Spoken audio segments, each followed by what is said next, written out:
Oh, hey there. Just finishing up fixing one of my projects. I had a little grounding issue trying to take care of. It's actually a pretty good project. I liked it. I was pretty happy with the way it turned out. Actually, I'm kind of proud of the way it turned out other than a couple things, but for the most part, I ended up being pretty impressed with myself on this one. Anyway, let me finish this up, and while I do that, let me open up the magic dartboard over here, and you can kind of watch the history of how this thing was built.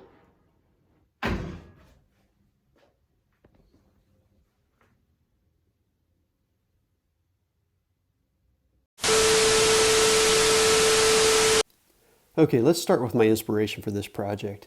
I've been into surf rock music since I was a little kid. Not just the Beach Boys, which I do love, but that's more of a surf pop. But the really great surf instrumentals that were just dripping wet with reverb. We didn't have YouTube back then, so I would scrounge record store discount bins looking for old surf vinyl. And I was also a sucker for all the old late night beach party movies. Shout out to Fritz the Night Owl. Anyway, on all those old record covers and in the bands playing in those movies, there was almost always a Fender Jaguar guitar, and that came to symbolize surf rock to me. So I told myself that if I ever learn to play guitar, I will get myself one of those classic Jaguars. Well, I never learned to play guitar, but I still lusted after those Jags. So when I started playing ukulele, I decided to build me a Jag. Well, a mini Jag at least. First thing I needed to do was source out a piece of maple for the neck. As luck would have it, one of my best friends had recently taken down a large maple tree at his mom's house. We went over and split out a stave from a 3-foot diameter log, which I stored in a climate-controlled room under my bed for 2 years to allow the wood to stabilize. Not only was I able to get a good piece of maple for the neck, it also ties me to all the great memories I had spending time at my buddy's house growing up. While waiting for the maple to season, I began researching the Fender Jaguar's dimensions and scaling them down to a tenor ukulele size, and making templates for my designs. I also started acquiring materials and parts for the build. Once ready to start, I cut out the rough body shape from a block of basswood and roughed out the neck from my maple stave. Here you can see the template I made for the build, as well as some of the parts I was already acquiring, including a piece of Brazilian rosewood that would become the fretboard. Now the hard part starts. I laid out all the control cavities on the uke and started forming the neck pocket, which is one of the more critical areas of the project. I used a drill press with Forstner bits to rough out the neck pocket and all the different control cavities.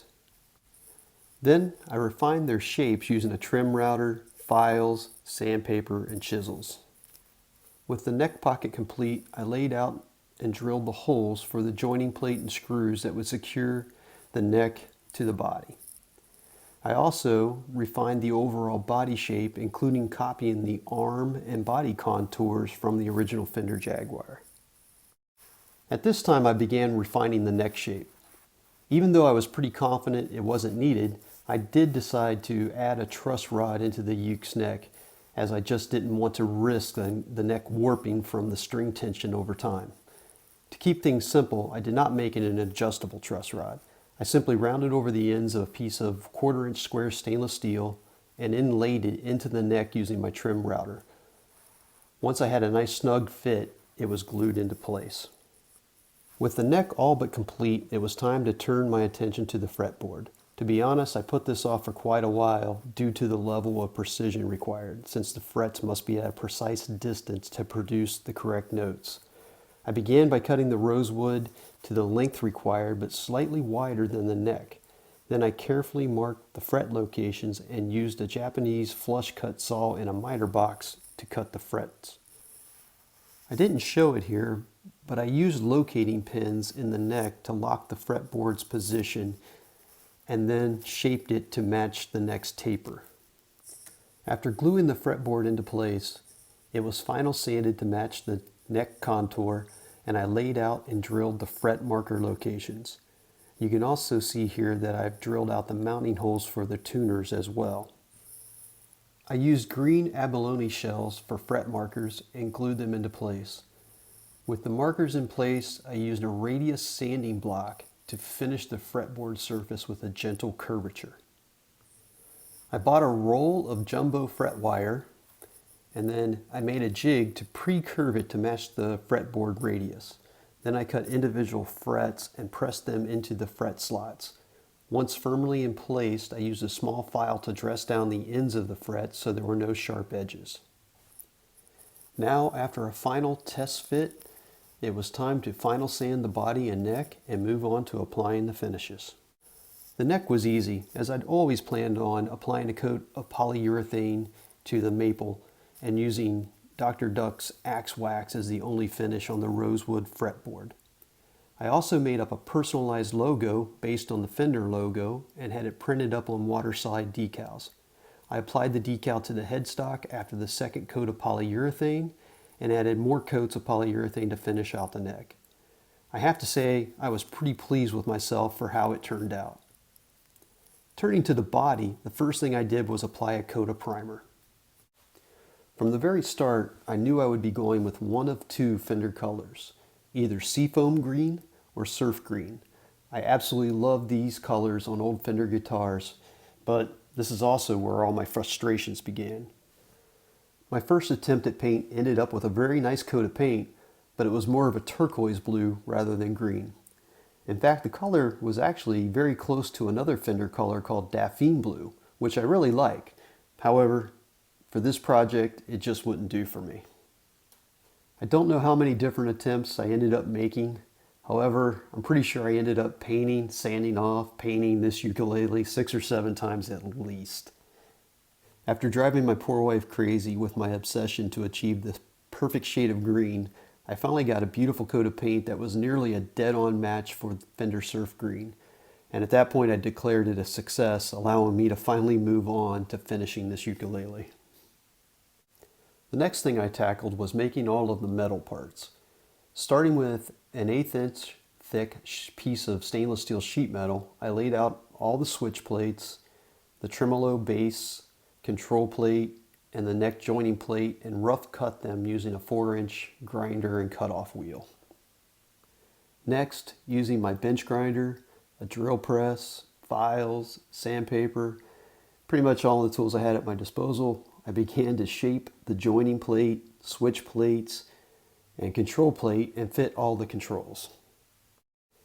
Due to the limited space in the ukulele body, I couldn't just scale down the Fender Jaguar's tremolo unit and make it fit.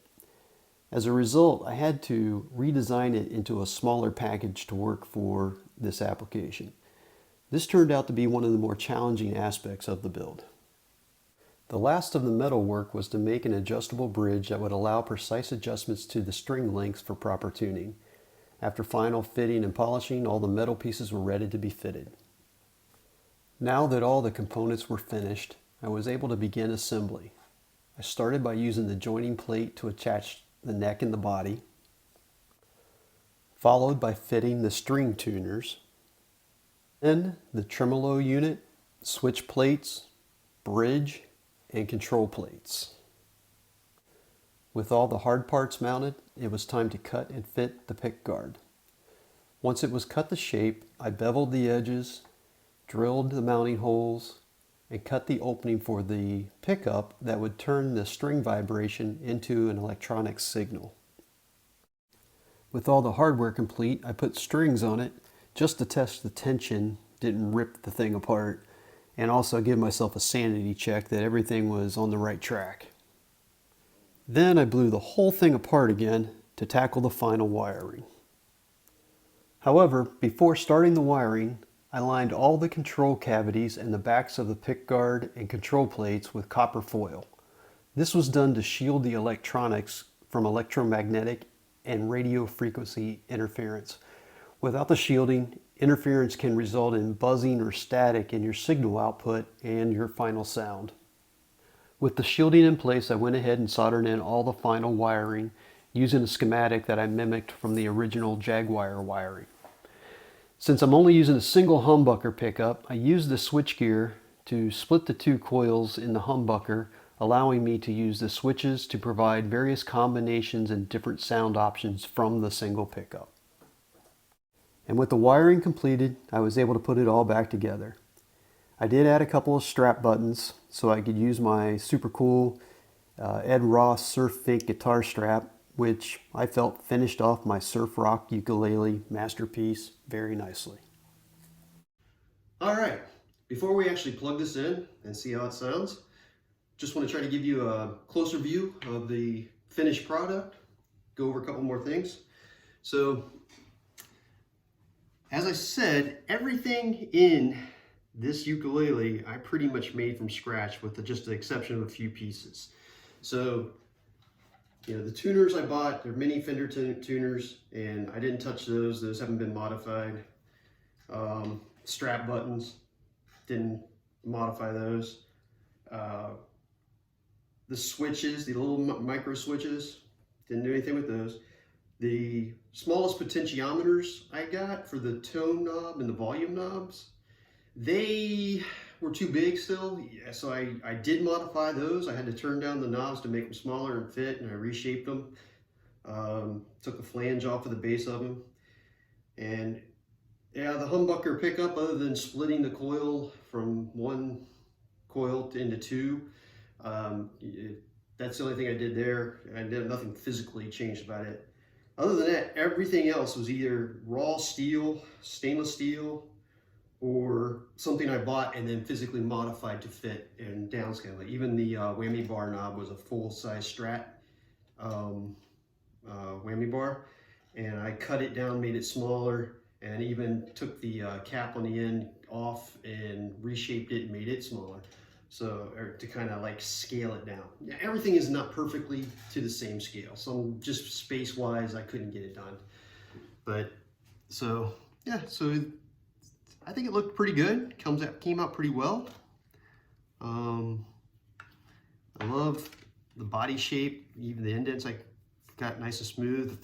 The finish came out way better than expected.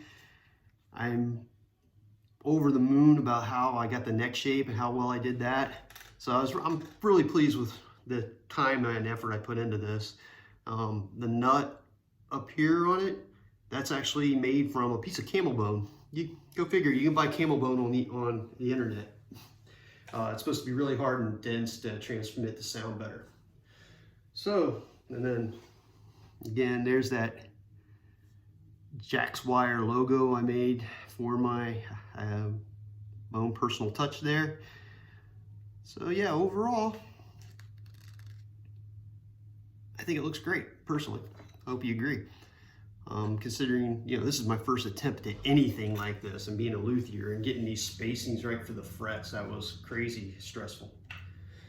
So, oh, the other issues I forgot. So I had an issue that I hope I just fixed, which was when I plugged in the jack all the way. So like I put the jack partially into the uke and it would play, but when I pushed it all the way in to where I seat it and to where it wouldn't come out, something was grounding inside and it was getting no signal out, so I couldn't actually play it because, you know, if I just kind of put it in there and try to play it, it would fall out. But once I seated it, then it wouldn't play at all. So I took it apart. I did find a cold shunt in a cold solder joint, not a shunt, cold solder joint that came loose on one of the grounds. So I fixed that, but that wasn't the issue of it where it was grounding out. I think I found that and got it fixed where the point it was grounding out, it's not going to ground out anymore. The only other issue I originally designed this with heavier strings in mind.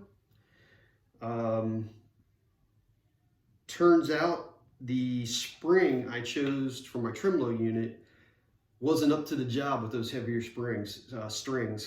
They caused too much tension on the tremolo and it wouldn't center itself in its movement, and it just would bottom out, and so the tremolo didn't work at all. I put lighter strings on it, and that caused an issue with my C string. As you can see, I've got originally I had it designed for the heavier strings, and these saddles would have been more centered in the bridge. And then when I put the lighter strings on it, I had to move the saddles almost clear to the end of their travel on the bridge. And the C string especially, everything else still, I was able to keep the right intonation for the other strings, but the C string, it either needs a little more travel for this lighter string, because it was really designed for a much heavier string, because that's the thickest string, should be the thickest string on the uke. So that's still an issue. I haven't fixed that yet. I either have to source a same size but heavier duty spring for my tremolo unit, which I've had trouble finding, or I've even considered, I'm toying with the idea of just permanently fixing the tremolo unit and basically making it a hardtail uke, and then the tremolo would just be for looks on it. So I haven't figured out what I'm going to do there eventually on that, but for now I'm just going to keep the lighter strings on it and deal with the C string as you go up, getting slightly out of tune. So we'll see how it works from there. Anyway, that's all for that. Let's go ahead and plug this thing in. All right, I just have a small little amp here. Hopefully you'll be able to hear it fairly well. Don't really have, I'm not a real musician. I'm just I am learning. I don't expect great play from me here, because I'm just testing it out, and I haven't really learned to play. I can play a couple little things, but I actually don't know how to play. So anyway.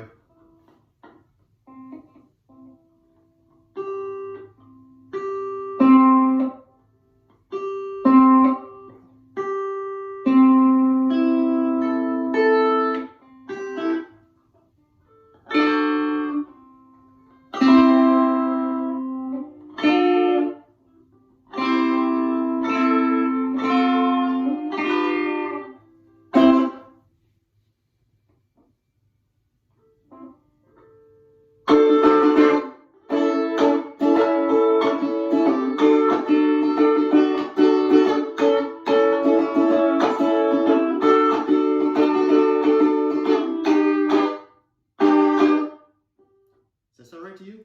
I don't know. All right.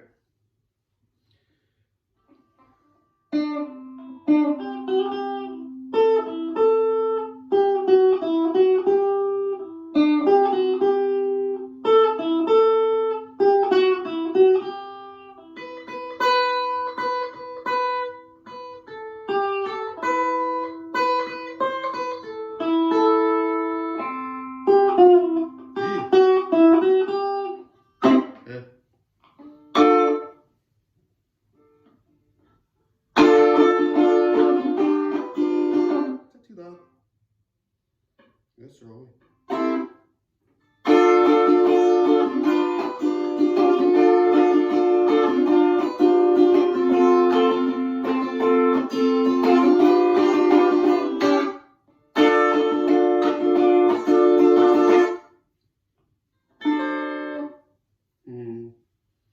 Running out of things I know how to play. Let's add a little reverb into it. Wait a minute.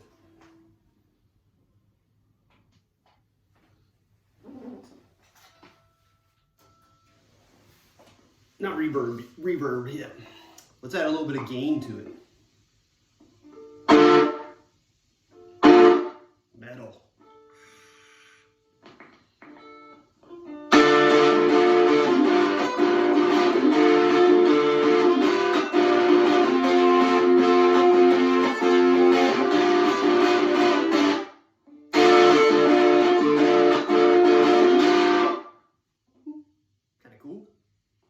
Get some sound out of it at least. Go back to this one. In the comments below, if you know any of the songs I'm trying to play here, if you figure out what they are, comment below, because I'm curious to know if I even make it sound anything like it. Try this one. Whoop, forgot what I was doing. Nope, messed that up.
more metal style. Okay.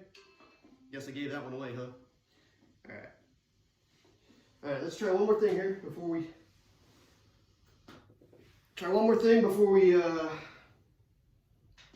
stop annoying my wife, because I'm sure she's thrilled with all the noise I'm making. So just added in some reverb. I don't really have a reverb amp. I've got a little cheap Dano Electric corned beef reverb pedal. Kind of an echoey sound. It doesn't, not true drippy reverb, but not bad. So let's see what that sounds like.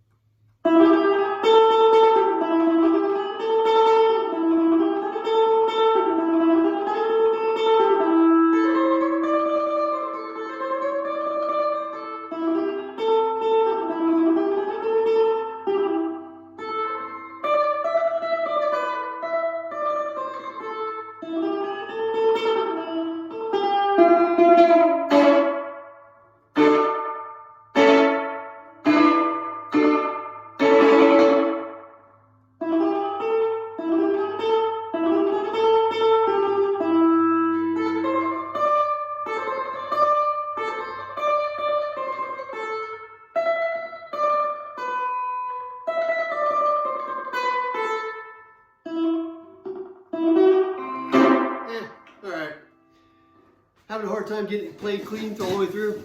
Hey, but like I said, I'm not a musician. I'm just learning. So, anyway, that's my ukulele build. Although not absolutely perfect, I'm pretty pleased. I think I did a pretty good job on it. So, hope you liked it. Hope you enjoyed the video. Hope you suffered through my lack of musical talent, but hopefully I'll be better by the end of the year on this too. It's one of the things I'm trying to do this year. I'm taking lessons on ukulele. Well, music lessons, and then transferring it to ukulele. But anyway, that's it. So until the next video, like, comment, subscribe. Talk to you later. Peace.